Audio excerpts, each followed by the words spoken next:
आपको बुलाने की वजह यही बयान कर रहा हूँ कि विश्व हिंदू परिषद पिछले दिनों मेमोरेंडम दिए डीसी को, और ये वार्न किए कि शहर में कहीं से कभी भी कोई गाय नहीं आ सकती। ये आखिरी ईद है, उनका कहना ही ये ईद कल सुबह की नहीं है, ये ईद हम वजूद में नहीं लाए, ये 1450 साल पुरानी ईद है। हमारे लिए ये इब्राहिम अलैहिस्सलाम की दौर की ईद है, लेकिन इसे पूरी तरह से अल्लाह के रसूल सल्लल्लाहु अलैहि वसल्लम तरीक़ा बताए कि किस तरह इस ईद पे लोग कुर्बानी दें, किस चीज़ की कुर्बानी दें।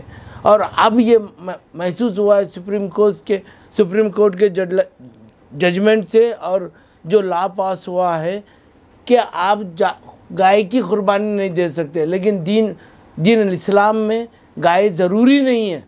ये मैं मैसेज देना चाह रहा हूँ कि मेरे वो भाइयों के लिए भी जो ज़्यादा पढ़े लिखे नहीं हैं, जिन्हें इल्म नहीं है, वो गाय ख़रीद के लाकर 7 हिस्सों की आस में पकड़ लें आप। ये 7 हिस्सों के मसले में ये मसला सही मानों में उलमाए दीन को चाहिए था, वक्त से पहले वो आगे आते और कौम को बताते कि आप लोग गाय ज़रूरी नहीं है, आप और भी जानवर हैं वो ले आकर दे सकते हैं, आप बकरे की दे सकते हैं, हलाल है, उसमें कोई बुराई नहीं है। एक चूल्हा एक छत के नीचे एक जानवर ही काफ़ी है। अगर आप ये सोचते हैं कि नहीं भाई मेरे घर में अफराद ज़्यादा है, अगर एक चूल्हा और एक ही छत हो तो आपको एक जानवर काफ़ी है। हर चीज़ की दलील ये काम उलमाए दीन अगर करते हैं तो आज कौम जिस तरह से, सबसे पहले विश्व हिंदू परिषद ये कोशिश करना चाहिए जिस तरह से ये लोग यूपी, राजस्थान, बिहार, गुजरात में जहाँ पे गाय नहीं कट रही है वहाँ से बहुत बड़ा माल एक्सपोर्ट हो रहा है। और दूसरी चीज़, गाय काटना हमारा मकसद नहीं है। और सबसे ज़्यादा आप लोग गौर करके देखिए, सिर्फ मुसलमान ही जायके के लिए गोश्त नहीं खाता, कई और मज़हब के लोग हैं, कई और भाई हैं हमारे, वो भी गोश्त खाते हैं। सिर्फ टारगेट मुसलमान हो गया है इस मुल्क में। मुसलमान के 3 घर हो गए हैं, एक अपना घर, एक जेल, दूसरा पुलिस स्टेशन। इसके बारे में भी सोचना पड़ेगा। ये वक्त अल्लाह से दुआ है कि ये वक्त आप पे ना आए। आप लोग भी 1000 जगह पे कुर्बानी देते हैं, गाय की कुर्बानी, भैंस की कुर्बानी, बकरे की कुर्बानी, पूरे दशहरे में बकरे की कुर्बानी। अगर मुसलमान बोल पड़ा कि अब बकरे की कुर्बानी मना कर देना चाहिए, ये लोग स्ट्राइक करेंगे। हम लोग खाने और पीने के लिए अगर एक दूसरे पे नुक्ताचीनी पाबंदी करेंगे तो ये ज़िंदगी गुजरने वाली नहीं है। वहाँ तो आप बकरे का गोश्त आप लेके जा रहे हैं, पूरी दुनिया देख के 4 आदमी खड़े रहेंगे, आप पैकेट खोल के बताएंगे, लोग बोलेंगे ये बकरा है। और दूसरी सबसे बड़ी बात जो मेरे जहन में ये थी कि ये लोग जो सुप्रीम कोर्ट की या इस कानून की जो रूलिंग है, इन्होंने बता रहे हैं कि कोई भी संगठन का आदमी पुलिस को इन्फॉर्म कर सकता है, हाथ उठाएगा तो हम उसके लिए उस पर फायर कराएंगे। जो भी, वो विश्व हिंदू परिषद हो, बीजेपी हो, आरएसएस हो, कोई भी आदमी अगर हाथ उठाएगा किसी जानवर के लाने वाले शख्स पे या उसके साथ छीना चपटी करेगा और पुलिस उसके साथ कानून की जो कार्रवाई है वो कार्रवाई करे। अगर नहीं कोई आदमी हाथ उठाता है तो हम उसके ख़िलाफ़ हर हाल में स्ट्राइक करेंगे और उस पर एफआईआर कराएंगे। जो आदमी हाथ उठाएगा, कानून बनने के बाद में किसी आदमी के पास इतना हक़ नहीं कि वो कानून हाथ में ले। वो काम उस एरिया के सर्कल का, उस एरिया के पुलिस स्टेशन के इंचार्ज का, उसकी ज़िम्मेदारी है उसे पकड़ना, उसे कोर्ट को भेजना। और सबसे बड़ी बात यह है कि जितने जानवर पकड़े गए हैं अभी तक ये पता नहीं चला, पिछले कई सालों से जानवर पकड़े गए, वो है कहाँ, उसको कौन चला रहा है, उन किसको बेच रहा है, वो मरी है या ज़िंदा है, इसका भी इल्म नहीं है। इंशाअल्लाह हम इस ईद के बाद में हम वो भी पूरे गांव जितने गौशाला है वहाँ जाकर देखेंगे कितने गायें पकड़ी गई हैं और वहाँ पे कितनी गायें हैं। उनके लिए बेहतर इलाज है बकरा, कम से कम रेट का भी उन्हें मिल जाएगा। ज़रूरी नहीं है आप 35,000 40,000 की गाय खरीदते हैं, 8,000 के हिसाब से 4 बकरे, 5 बकरे, 6 बकरे खरीद सकते हैं। मैं ये बकरों के इस वजह से बोला कि सबसे पहले एक चूल्हा एक छत के नीचे एक जानवर काफ़ी है। वो घर में अगर 50 अफराद हैं तो ये मैं आपसे नहीं कर रहा, एक चूल्हा अगर एक छत है तो काफ़ी है। आप दीन को आसान, आप पे अल्लाह सुब्हानहू तआला जुल्म करने के लिए नहीं कहा, अपने आप पे जुल्म करके आप कुर्बानी दो। हाँ, जिस मुल्क में रहते हैं उस मुल्क के क़ानून को मानो बोला है। अगर इससे कोई क़ानून आते हैं हाँ, ये कानून के लिए आप लोग पहले जुस्तजू करते। आप लोगों ने हर बार यही कहा कि एक बार बीजेपी आई तो क्या होगा, एक बार गैर मुस्लिम जीत गया तो क्या हो गया। अगर आप ये पहले सोचते, जब आपके कई एमपी थे तब ये सोचते, आने वाले दिनों में अभी भी कोई फ़र्क नहीं पड़ा है। आप अपने आप को तब्दील करो। कब तक आप ग़ुलाम बन के रहेंगे इस मुल्क में? इस मुल्क के आप सिटीज़न है, आपकी जिम्मेदारी बनती है इस मुल्क को, इसकी हिफाजत करना, इसकी कानून की, इसमें हुकूमत का हिस्सा बनना भी आपकी जिम्मेदारी। ये कब करेंगे? अगर आप खाली सवाल करेंगे तो आप हुकूमत कब करेंगे इस मुल्क पे? आप भी अपने पास से एमपी बनाओ, एमएलए बनाओ। ऐसे बुज़दिल नाकारा एमएलए मत बनाओ, एक दिलेर एमएलए बनाओ, एक दिलेर एमपी बनाओ। क्यों नहीं बनाते? क्या ज़रूरत नहीं है? 40 से 45 MP MLA Gulbarga Karnataka state से आ सकते हैं। आते कितने हैं ये देखें आप। और दूसरे पार्टियों में जिन किस्म के हालात हैं मुसलमानों के, सबसे बड़ी बात, एक सिक्के के दो रुख है बोलते हैं कांग्रेस और बीजेपी को। बीजेपी से बदतर हालत आज कांग्रेस की है। यहाँ पर मुसलमानों की कोई अहमियत नहीं। इस बात को मुसलमान एमएलए की, मुसलमानों की तो छोड़ दीजिए आप, मुसलमान एमएलए की कोई अहमियत नहीं है। क्यों? वो इनको समझते ही कुछ नहीं। इस वजह से मेरे बोलने का मकसद है, इस कौम को अपने फ़ैसलों को बदलो, अपने ख्यालात। मैं किसी पे नुक्ताचीनी करने आपको नहीं बुलाया हूँ। ये ऐसी चीज़ है, ये 1 ज़िलहज से 10 ज़िलहज तक अल्लाह सुब्हानहू व तआला हर आदमी को इबादत का, ऐसी इबादत करे हर दिन उसकी दुआएं कबूल होने के ये है। मैं ये जो काम कर रहा हूँ सिर्फ़ अपने लिए कर रहा हूँ कि मैं कौम को नसीहत करूँ। अल्लाह इसको मेरे जिस्म के सदक़े समझ के मैंने ये काम किया है। और ये तयशुदा बात है, आपको अपनी सोच बदलनी पड़ेगी।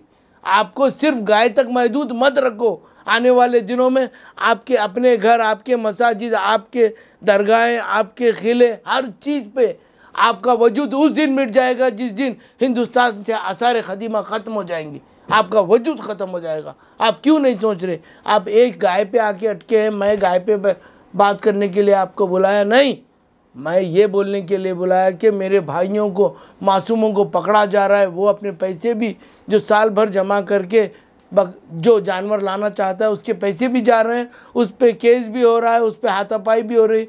किसी का एक जानवर की वजह से किसी की जान चली जाए, कोई माँ अपने बेटे को खो देगी, कोई बीवी अपने शौहर को खो देगी, कोई बेटी अपने बाप को खो देगी। क्यों इस बारे में नहीं सोच रहे? मैं ये आप लोगों में तब्दीली लाने के लिए आज आपको बुलाने का मकसद, इस कौम से खिताब करने का मकसद मेरा ये नहीं है कि मैं आप लोगों को अपने बारे में कुछ बताऊं। नहीं, मैं मेरी कौम के लिए मैं आप लोगों से फिर एक अदबन गुजारिश करता हूं कि इस बात को ये वाज़ेह करो। अगर इस बात को, मेरी बातें आप लोगों को भी तकलीफ़ दे लगती हैं मुझे, लेकिन ये वाज़ेह करो शहर को कि आप जानवर लाते वक्त में अगर वाकई जानवर छोटा है तो कोई पाबंदी नहीं है। एक गाड़ी में जो कानून के हिसाब से 10-15 जो जानवर, लेकिन आप बड़ा जानवर लाइए मत। जो चीज़ आप कानून मत तोड़िए और कोई किसी का हक नहीं आपको हाथ लगाए। और मैं ख़ास करके हिंदू विश्व परिषद, बीजेपी, आरएसएस के लोगों से कहता हूँ कि आप अगर कोई मासूम आदमी मेरी कौम का गलती करता है तो आपका काम है पुलिस को इन्फॉर्मेशन देना, उसको पकड़ कर। ये नहीं कि आप उसे मार तोड़ कर, अगर ऐसा कोई हादसा पेश आएगा तो हम रोड पर आएंगे और वो जो भी आदमी हाथ उठाएगा इंशाअल्लाह उन सलाखों के उस पार रहेगा। ये हम आपको, और एक बात इसमें एक अहम ऐलान करता हूँ कि जो लोग आज तक अपने जानवर के साथ पकड़े गए, उन पे केस हुआ है, उनकी गाड़ियों पे केस हुआ है, इंशाअल्लाह हम आपको 1-2 नंबर देंगे। सादात हुसैन उस्ताद साहब के बड़े साहिबजादे जाकिर हुसैन उस्ताद साहब जो एडवोकेट हैं, इंशाअल्लाह हम उनका नंबर देंगे और 1-2 एडवोकेट का नंबर देंगे आपके लिए। बग़ैर पैसों के आपके गाड़ियां और आप पे जो केस हुआ है उस केस के लिए हम अपनी तरफ से जेडीएस, नासिर हुसैन उस्ताद की तरफ से, जेडीएस पार्टी की तरफ से एक वकील रखेंगे ताकि जो हुई हैं गलतियां अनजाने में, उन लोगों के लिए हम अपनी तरफ से पूरा सपोर्ट रहेगा। मेरी मौजूदा हालत में पुलिस डिपार्टमेंट से भी ये रिक्वेस्ट है कि इस ईद पे आप कोई लोगों पे जुल्म बर्बरियत मत करें। जो अगर कोई आदमी अनजाने में गाय लाते वक्त पकड़ा गया, उसे लाइए, उस पर केस करिए, उसे उसका जो हो सकता है वो बनाइए। और एक सबसे बड़ी बात है, आप इतने काबिल लोग पिछले कई सालों से, जब से कॉरपोरेशन बनाए तब से कई लोग, कई मेयर ऐसे रहे, वो मुस्लिम गैर मुस्लिम मेयर रहे, वो हर साल phenyl, bleaching powder, carry bags वगैरह मुहैया करते थे। वो इसलिए मुहैया करते थे कि बड़े जानवर की तमाम गलाजत उसमें डालकर एक एक वाट को दो दो ट्रैक्टर लगाया करते थे। मुझे अफसोस इस बात का है, कोई कारपोरेटर आगे ये नहीं कह रहा कि भाई हालात ऐसे हो गए हैं, आप लोग ऐसा करिए, या जो लोग पकड़े गए उनके लिए अगर कोई पूछता भी है इलेक्टेड जो मुंतखब नुमाइंदे को, तो वो कहते हैं कि क्या हमें बोल के लाने को गए थे क्या। बहुत अफसोस का मुकाम है। इसीलिए मैं कह रहा हूँ कि हम तन्हा हो गए हैं, इसलिए हमें एक ऐसे लीडर की ज़रूरत है जो हमारी आवाज़ पे लब्बक कहे। उन्होंने आपके पास मेरे को जीता बोल के नहीं आए थे, गुलबर्गे के कुछ नाहिल लोग उन्हें ज़बरदस्ती बुलाकर लाए थे, आप ठहरिए बोल के।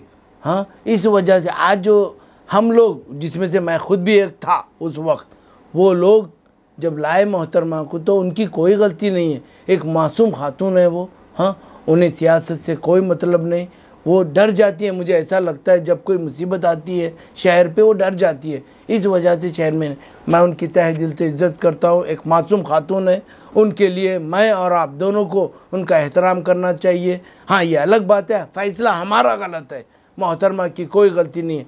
वो अगर अब ऐसे हालात में वो बेंगलुरु में हैं तो उनके अपने पर्सनल मसरूफियात भी होंगे, ऐसा मैं उन्हें कोई ब्लेम, उनकी तरफ कोई गलती नहीं, मोहतरमा की कोई गलती नहीं। गलती तो सिर्फ इस शहर के लोगों की है, हमारी है, आपकी है। मोहतरमा पे ब्लेम करना गलत है। जैसे कि prevention of animal slaughtering act जो अभी रिसेंटली 1 साल भी नहीं हुआ है, तो बहुत सारे लोगों को पता नहीं है, जैसे फार्मर्स हो जो डायरी प्रोडक्ट्स हैं जिसके, और बहुत सारे जो एग्रीकल्चर एक्टिविटीज़ में गाय या जानवरों को यूज़ करते हैं। तो पुलिस का जो तवज्जो है, ऐसे बहुत सारे क्राइम हो रहे हैं गुलबर्गा में। ये सब जैसे कि राइस माफिया बढ़ रहा है, यहाँ पर सैंड माफिया आगे बढ़ रहा है, लैंड माफिया है, पिछले 3 साल में 70 से ज़्यादा मर्डर हुए हैं। तो पुलिस की तवज्जो सिर्फ गाय पकड़ने पर ही क्यों है? अब हर जगह हम देख रहे हैं, हर चेक पोस्ट पे पुलिस की टीम ठहरे हुई हैं। वही तवज्जो जो दूसरे क्राइम हो रहे हैं उस पर तवज्जो नहीं दे रही है पुलिस, और गाय पकड़ने पे जो है ज़्यादा जोर दे रही है पुलिस। तो लेकिन इनको, पुलिस को चाहिए था कि जो एक्ट पास हुआ है, एक अवेयरनेस करना चाहिए थे गांव-गांव, शहर-शहर लोगों में। लेकिन ये लोग क्या कर रहे हैं, सिर्फ एक पर्टिकुलर कम्युनिटी को टारगेट करके सिर्फ गाय पकड़ने का काम कर रहे हैं, दूसरे क्राइम्स के ऊपर तवज्जो नहीं दे रहे। तो इसके ऊपर क्या कहना है आपका? सवाल में ही जवाब था आपके। आपने कहा कि सबसे पहले 40 से 50% लोग हमारे पास आला तालीम याफ्ता लोग हैं जिन्हें सुप्रीम कोर्ट का जजमेंट मालूम है, नए क़ानून मालूम है। सबसे पुलिस के पास आपने कहा कि अभी अभी गाय से सीधा चावल पे चले गया। अगर गवर्नमेंट के राइस को, अभी आप ये जानते हैं जितना गाय गुलबर्गा नहीं आए हैं उससे ज़्यादा डेली कई टन चावल गुलबर्गा से जा रहा है। ये पुलिस को क्या पता नहीं है? मैं समझता हूँ पुलिस को पता है। हाँ, ये उस पर ध्यान नहीं देंगे क्योंकि वो आम आदमी की ज़रूरत नहीं है, सिर्फ वो ज़रूरत मुसलमानों की नहीं है, वो बिजनेसमैनों की ज़रूरत है। वो बीजेपी के कार्यकर्ता, बीजेपी के लीडर उसमें मुलविस है, वो कैसे रोकेंगे? गाय एक फ़र्द, एक गरीब लोग गाय ख़रीद के लाते हैं, ये लाकर ज़ुबा करते हैं, ये बात का इल्म है उन्हें। सिर्फ़ और सिर्फ 24 में MP और 23 में MLA, इस वजह से इलेक्शन है, इस वजह से ये लोग सिर्फ़ और सिर्फ मुसलमान को टारगेट करके जा रहे हैं और इनके कोई गलती नहीं। इनको जो डायरेक्शन आएगा ये वही करेंगे। आपका कहना है कि ये सिर्फ गाय पकड़ रहे हैं, मैं माना पिछले साल भी गाय। सैंड माफिया भी 100% कोई कांग्रेस से, कोई बीजेपी से है। हाँ, कोई दूसरा आदमी सैंड उठा नहीं सकता, ख़रीद नहीं सकता। ये सब लीडरों के छत्र छाया में। आपके एक नई चीज़ ऐड कर देता हूँ जो इसका इससे कोई ताल्लुक़ नहीं। पिछले दिनों बीजेपी का एक लीडर बोल पड़ा कि भाई हमने जो वोटर ID डिलीट करे हैं वो JDS के, कांग्रेस के बोलने पे डिलीट करें। मुझे अफसोस इस बात का है, ये डिलीट करे वो अफसोस नहीं है, हम वो बनवा लेंगे इंशाल्लाह। अगर जिसके सच्चे होंगे वो बनवा लेंगे। तुमने जो गाँव से ला के जो ऐड कराया है उसको डिलीट कौन कराएंगे? तुमने जो बीजेपी के लोग जो गाँव से ला के ऐड कराए हैं उसके बारे में भी डाटा है हमारा। इंशाअल्लाह नासिर हुसैन उस्ताद की क़यादत में 1-2-4 दिन के अंदर ही हम कमिश्नर से मुलाकात करेंगे। अब रही बात, हम आज 1-2 दिन के अंदर, नासिर साहब की तबीयत नासाज है, हम पुलिस कमिश्नर से भी मिलेंगे गुलबर्गा से। आपके जिस तरह आपका सवाल है चावल, और गाय, ये लोग, डीसी का काम है, पुलिस कमिश्नर का काम नहीं है, डीसी का काम है कि डीसी जाए गांव-गांव में, ये पंचायत के लोगों में हैंडबिल्स बांटे, ताकि आप एक किसान दूसरे किसान को गाय बेचना है तो इसकी परमिशन ले, एक किसान दूसरे शहर को गाय ट्रांसपोर्ट का इस्तेमाल करना है तो परमिशन ले। ये लोगों को इल्म नहीं है, लेकिन आप कानून बनाते हैं, लाके लोगों पे थोप देते हैं। जब कानून बनाते हैं तो कानून को गांव-गांव तक पहुंचाओ, सिंगल फर्द तक पहुंचाओ, तो जबकि आपके कानून काम करेगा। Thank you for watching Gulbarga Times. For daily updates, subscribe our channel.